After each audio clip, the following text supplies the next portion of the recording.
Good evening. तो कैसे हैं आपसे? उम्मीद है कि आपसे एकदम बेहतरीन होंगे और आप लोग अपने एग्ज़ाम की तैयारी में एकदम ज़ोर-शोर से लगे होंगे, क्योंकि आपके एग्ज़ाम में अब काफ़ी कम दिन का समय बच गया। मात्र 40 से 45 दिन का समय बच गया और आप लोग को बढ़िया से बढ़िया तैयारी करते रहना है और आप लोग को रिवीजन प्रैक्टिस करते रहना है। तो आज आप लोगों के लिए क्लास 12th केमिस्ट्री के 42 ऐसे महत्वपूर्ण क्वेश्चन लेके आए हैं। 42 ऐसे महत्वपूर्ण क्वेश्चन लेके आए हैं जो आपके एग्ज़ाम के लिए काफ़ी ज़्यादा हेल्पफुल होगा। तो आप लोग वीडियो को शुरू से अंतिम तक देखिएगा और आप लोग चैनल पर नए आए हैं तो चैनल को ज़रूर सब्सक्राइब कीजिए। आप लोग हमको बहुत ज़्यादा सपोर्ट कीजिए और वीडियो को शेयर करिए। तो चलिए, आज का वीडियो काफ़ी ज़्यादा इंपॉर्टेंट है, तो आप लोग क्वेश्चन को जवाब दीजिए। तो चलिए, जब बिना बकवास करते हुए क्वेश्चन की तरफ आते हैं। पहला क्वेश्चन है, निम्नलिखित में कौन विद्युत का सुचालक है? सुचालक मतलब होता है कि जिससे करंट प्रवाहित हो सकता है। तो कौन है जो निम्नलिखित में विद्युत का सुचालक है? ऑप्शन ए है मैग्नीशियम, ऑप्शन बी है गैलियम, ऑप्शन सी है कॉपर, ऑप्शन डी इनमें सभी। तो कौन होता है जो विद्युत का चालक होता है? मैग्नीशियम होता है, गैलियम और कॉपर, और डी इनमें से सभी हो जाएगा।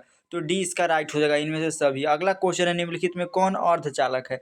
निम्नलिखित में कौन अर्धचालक है? ऑप्शन ए में है सिलिकॉन, ऑप्शन बी है आर्ग और ऑप्शन सी है कॉपर, ऑप्शन डी है फेरम। तो आप लोग बताइए, तो कौन अर्धचालक है? तो सिलिकॉन होता है जो अर्धचालक।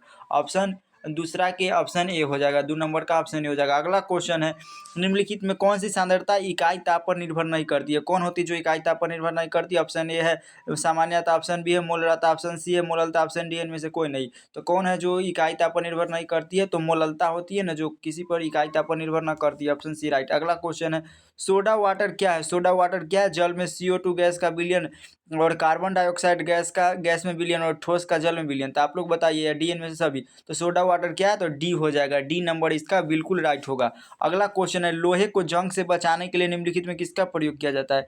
लोहे को जंग से बचाने के लिए निम्नलिखित में किसका प्रयोग किया जाता है? PbO2 और Pb3O4 और PbSO4। तो Pb3O4 का किया जाता है। ऑप्शन सी बिल्कुल राइट हो जाएगा, ऑप्शन सी इसका राइट हो जाएगा। अगला क्वेश्चन है, लोहे पर जंग लगने के लिए निम्नलिखित में कौन आवश्यक है? लोहे पर जंग लगने के लिए निम्नलिखित में कौन आवश्यक है? तो ऑप्शन ए है शुष्क वायु, ऑप्शन बी है आर्द्र वायु, ऑप्शन सी आश्रित वायु, ऑप्शन डी है ऑक्सीजन और कार्बन डाइऑक्साइड। तो इसके हो जाएगा आर्द्र वायु। आर्द्र वायु है ना जो लोहे में जंग लगने के लिए आवश्यक होता है। तो ऑप्शन बी राइट। अगला क्वेश्चन है, 7 नंबर क्वेश्चन है, निम्नलिखित में से कौन सबसे प्रबल ऑक्सीकारक पदार्थ है? निम्नलिखित में से कौन सबसे प्रबल ऑक्सीकारक पदार्थ है? तो फ्लोरीन हो जाएगा, ऑप्शन बी। अगर आप लोग को आंसर याद हो तो आप लोग कमेंट करते चलिएगा। अगला क्वेश्चन है, धात्विक बंधन किसमें पाया जाता है? धात्विक बंधन इनमें किसमें पाया जाता है? ऑप्शन ए है धातु, ऑप्शन बी है अधातु, ऑप्शन सी है साधारण नमक, ऑप्शन डी है जल। तो इसका हो जाएगा ऑप्शन नंबर ए धातु हो जाएगा।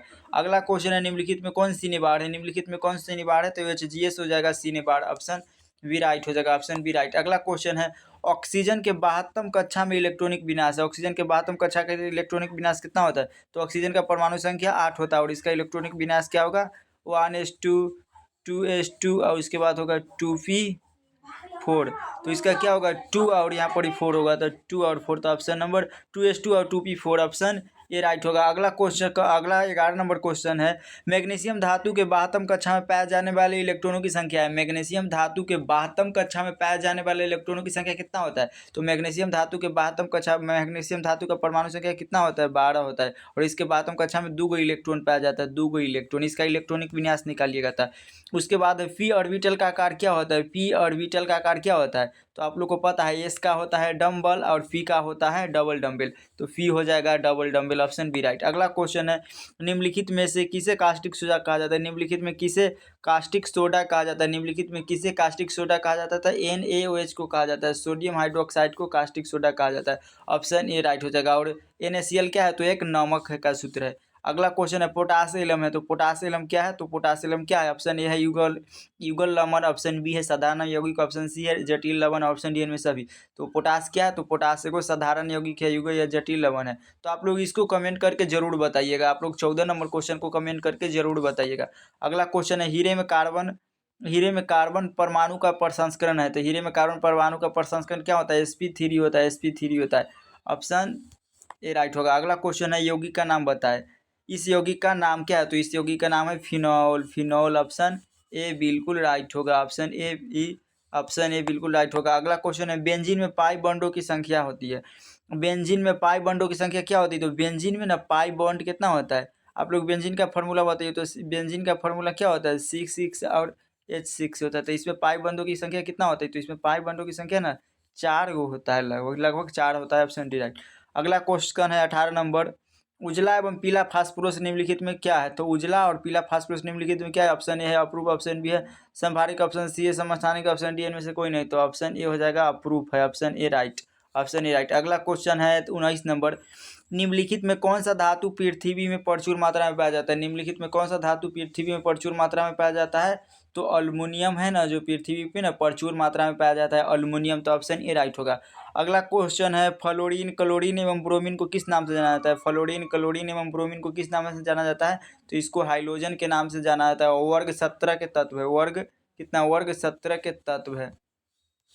अगला क्वेश्चन है, इथिलीन बहुलीकृत होकर निम्नलिखित में से क्या बनाता है? इथिलीन बहुलीकृत होकर निम्नलिखित में से क्या बनाता है? तो इथिलीन बहुलीकृत होकर ना पॉलीथीन बनाता है, पॉलीथीन बनाता है, पॉलीथीन। ऑप्शन ए बिल्कुल राइट हो जाएगा। अगला क्वेश्चन है, सोडियम बेंजोएट और सोडा लाइम के मिश्रण को गर्म करने पर निम्नलिखित में क्या बनता है? सोडियम बेंजोएट और सोडा लाइम के साथ मिश्रण को गर्म करने पर क्या बनता है? तो क्या बनता है? मीथेन बनता है। ऑप्शन ए राइट होगा। अगर आप लोग को आंसर याद है तो आप लोग जरूर कमेंट करिए। अगला क्वेश्चन है, जब फिनॉल को जस्ता चूर्ण के साथ गर्म किया जाता है तो क्या बनता है? जब फिनॉल को जस्ता चूर्ण के साथ गर्म किया जाता है तो क्या बनता है? तो जब फिनॉल को ना जस्ता चूर्ण के साथ गर्म करिएगा तो इसमें भी मीथेन बनता है, मीथेन बनेगा। उसके बाद है, निम्नलिखित में कौन एक अक्रिय गैस है? निम्नलिखित में कौन अक्रिय गैस है? तो नियॉन है जो अक्रिय गैस है, आर्गन भी एक अक्रिय गैस है, उसके बाद जेनॉन भी एक अक्रिय गैस है। तो आप लोग को ऑप्शन नंबर बी बिल्कुल राइट हो जाएगा, B will be correct answer. अगला क्वेश्चन है, एक मिनट आप लोग रुकिए। अगला क्वेश्चन है, एक मिनट। निम्नलिखित में कौन बायोडिग्रेडेबल बहुलक है? निम्नलिखित में कौन बायोडिग्रेडेबल बहुलक है? तो कौन हो जाए? नाइलॉन 6 हो जाएगा, ऑप्शन ए राइट। अगर आप लोग को आंसर याद है तो कमेंट करिए। अगला, एल्डिहाइड के ऑक्सीकरण से क्या बनता है? एल्डिहाइड के ऑक्सीकरण से क्या बनता है? तो एल्डिहाइड के ऑक्सीकरण से ना कीटोन बनता है। अगला क्वेश्चन है 27 नंबर क्वेश्चन है, Fe और H2O5NO2 में Fe की प्रसंस्करण संख्या क्या होगा? तो इसका प्लस में 2 होगा, 2 होगा, 2। अगला क्वेश्चन है, निम्नलिखित में कौन एक चिलेटिंग लिगेंड है? तो कौन है जो चिलेटिंग लिगेंड है? तो 1,2-डाई ethylene diamine, option A right. अगला क्वेश्चन है, CO C2O4 और 3 में CO की प्रसंस्करण संख्या कितना होगा? तो इसको आप लोग जरूर कमेंट करके बताइए। उसके बाद है, NiCO4 में निकल की ऑक्सीकरण संख्या कितना होगा? तो 0 होगा, इसका ऑप्शन ए बिल्कुल राइट हो जाएगा। अगला क्वेश्चन है, XeFO4 का आकार कैसा होता है? तो इसका आकार रैखिक होगा, ऑप्शन ए राइट। अगला क्वेश्चन है, निम्नलिखित में कौन सी गैस H2SO4 में घुलकर ओलियम का निर्माण करता है? तो कौन? तो सल्फर डाइऑक्साइड है ना, जो इसमें घुलकर ओलियम का निर्माण करेगा। उसके बाद है, फेन उत्प्लावन विधि द्वारा किस प्रकार के अयस्क का सांद्रण किया जाता है? तो फेन उत्प्लावन विधि द्वारा किस प्रकार के अयस्क का सांद्रण किया जाता है? तो सल्फाइड अयस्क का सांद्रण फेन उत्प्लावन विधि के द्वारा किया जाता है, ऑप्शन ए बिल्कुल राइट होगा। अगला क्वेश्चन है, लोहे का प्रमुख अयस्क है। लोहे का प्रमुख अयस्क क्या है? तो Fe3O4 है, हो जाएगा, Fe3O4 हो जाएगा। अगला क्वेश्चन है, HCOOH का IUPAC नाम क्या है? तो इसका एसिटिक अम्ल हो जाएगा, एसिटिक अम्ल, ऑप्शन सी बिल्कुल राइट होगा। अगला क्वेश्चन है, कीटोन का अपकरण LiAi और H4H2O के साथ करने पर क्या बनता है? तो प्राइमरी अल्कोहल बनता है, ऑप्शन ए बिल्कुल राइट होगा, ऑप्शन ए बिल्कुल राइट होगा। अगला क्वेश्चन है, कॉपर का मुख्य अयस्क क्या होता है? तो कॉपर का मुख्य अयस्क होता है कॉपर पाइराइट होता है, कॉपर का मुख्य अयस्क। ए विल भी करेक्ट आंसर हो जाएगा, ऑप्शन ए राइट होगा। अगला क्वेश्चन है, इथेनॉल जल में घुलनशील हो क्योंकि यह जल के साथ क्या बनाता है? इथेनॉल होता है ना, जो जल में घुलनशील होता है क्योंकि यह जल के साथ हाइड्रोजन बंधन बनाता है, ऑप्शन ए राइट हो जाएगा। अगला क्वेश्चन है, CH3CO और CH3 का IUPAC नाम क्या है? तो यहाँ पर क्या कार्बन है? 1, 2 और 3। तो मेथ एथ प्रोप और प्रोपेन हो जाएगा, propane, option number C right. अगला क्वेश्चन है, ग्लूकोज निम्नलिखित में किस प्रकार का कार्बोहाइड्रेट है? ग्लूकोज निम्नलिखित में किस प्रकार का कार्बोहाइड्रेट? ग्लूकोज है ना, जो मोनोसेक्राइड हो जाएगा, ऑप्शन ए राइट। अगला 42 नंबर क्वेश्चन है, CH3 COOH एक है, तो क्या है? CH3 या COOH क्या है? तो ये हो जाएगा ट्राई बेसिक हो जाएगा, ऑप्शन। अब अगला इसे लघु उत्तरीय क्वेश्चन है। आप लोग के एग्जाम में ना क्या 20 गो लघु उत्तरीय क्वेश्चन पूछेगा और 20 गो में से मात्र 18 का 20 गो में से मात्र कितना 10 गो का जवाब देना होगा। तो आप लोग इस सभी क्वेश्चन को कर लीजिएगा, इस सभी क्वेश्चन को आप लोग आराम से कर लीजिए। पहला क्वेश्चन है आदर्श घोल और अनादर्श घोल की व्याख्या करें। आदर्श घोल और अनादर्श घोल की व्याख्या करें तो इसको कर लीजिएगा। उसके बाद है प्रासरणी दाब की परिभाषित करें, ये भी वीवीआई है। प्राथमिक सेल से क्या समझते हैं, ये भी वीवीआई है। और द्वितीयक सेल से क्या समझते हैं, ये भी आप लोग कर लीजिएगा। उसके बाद है अभिक्रिया की कोटि से आप क्या समझते हैं और ताप बढ़ने पर भौतिक अधिशोषण घट जाता है क्यों, इसको कर लीजिएगा। उसके बाद है फैराडे के विद्युत विच्छेदन के दूसरे नियम को वर्णन करें और एल्युमिनियम और तांबा के प्रत्येक एक मुख्य अयस्क एवं उसकी संरचना को लिखे। उसके बाद है दो विटामिन के नाम लिखे, दो विटामिन के नाम लिखे और उसकी कमी के कारण उत्पन्न रोग के नाम बताए। मानक इलेक्ट्रोड विभव की परिभाषा लिखे और निम्नलिखित के संरचना सूत्र लिखे, ब्यूटेनॉल, 2 ब्यूटेनॉल और इथाइल एसीटेट के, इसको आप लोग लिख लीजिए। उसके बाद निम्नलिखित क्या यूपीएससी नाम बताया, तो आप लोग इस सभी को यूपीएससी नाम बता दीजिएगा। उसके बाद है निम्नलिखित किसी घोल की मोलरता एवं मोललता में अंतर स्पष्ट करें, इसको कर लीजिए। उसके बाद रॉवल के वाष्प दाब के अपेक्ष सापेक्ष अवनमन की व्याख्या भी वीवीआई है। उसके बाद टिंडल प्रभाव क्या है और निम्नलिखित का परिवर्तन कैसे करते हैं, फॉर्मिक अम्ल से फॉर्मेल्डिहाइड और बेंजीन से एनिलीन, इसको कर लीजिएगा। उसके बाद है अक्रिय गैस की संयोजकता शून्य क्यों होती है समझाते, इसको समझा दीजिएगा।